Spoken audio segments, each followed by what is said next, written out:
All right. So this is the video document for the first milestone of 434 socket project. To start, I need 3A, 3D, 3B, 3Z. And what I will do is launch up PowerShell, PowerShell, PowerShell. Okay. I'm going to boot this thing up. And we need to compile. So how we have it is we have a server file and a client file, kind of like with our homework one socket homework.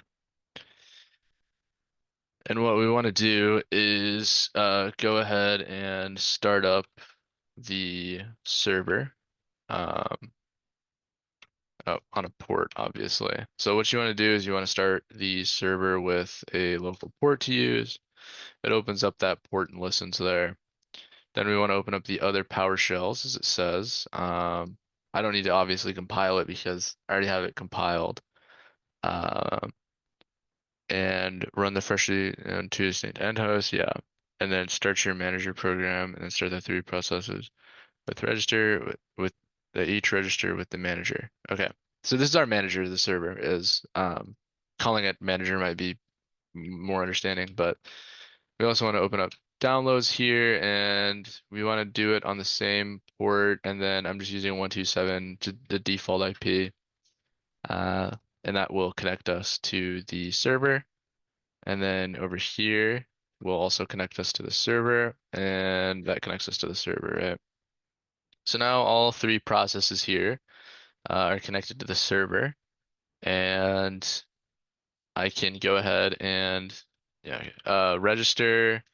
It shows you proper syntax. This is more meant for debugging than it is for the actual program, the requirements. So register, we'll do peer one on 127001 using 5001, 6001 because that's the port range that we want to use. Yeah. And you can do the same thing over here, actually. A little cheat that I did right here. Go ahead, run this puppy up with new run args. Go ahead, run this puppy up with new run args, and just like that, we now have three hooked up to the server. It doesn't say it. Maybe I should add acknowledgements on the server. But if I were to add acknowledgements, you would be able to see success or whatever. I mean, it shows success on the client side. So now we want to set up DHT. If we run that, you can see that setup DHT has a specific syntax that we want to use it in, and we're going to name it just the name that we have. And we have three peers, and we're doing 1950. 1950 is also the only data set we have. Uh, at least until we can figure out how to compile the data sets to be more, to have more, because we didn't want to locally download all, I think it's what, 50 plus 24, so 74 years of data. We didn't want to download 74 years of weather data on CSVs and keep it locally or compile it all into one CSV. And if there was a way to bulk download it, we didn't know how to.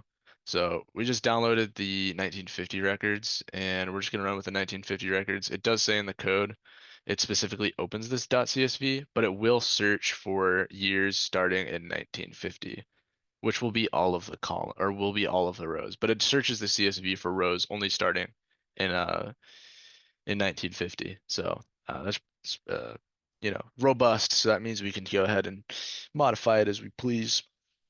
Anyways, yeah, and you can see here it loaded 223 records, which is accurate for how many records are uh in the CSV. So let's see, I ran setup-dht, output the number of records stored at each peer in the ring, and finish by sending dht-complete. And we go ahead and send dht-complete by telling the dht-complete.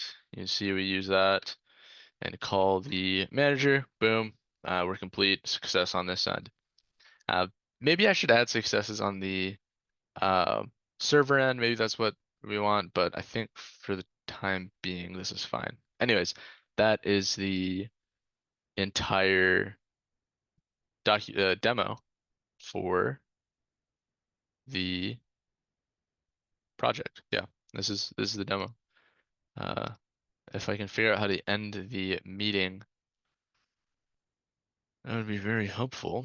But my bar has disappeared. My screen sharing bar. Here it is. All right, and bye.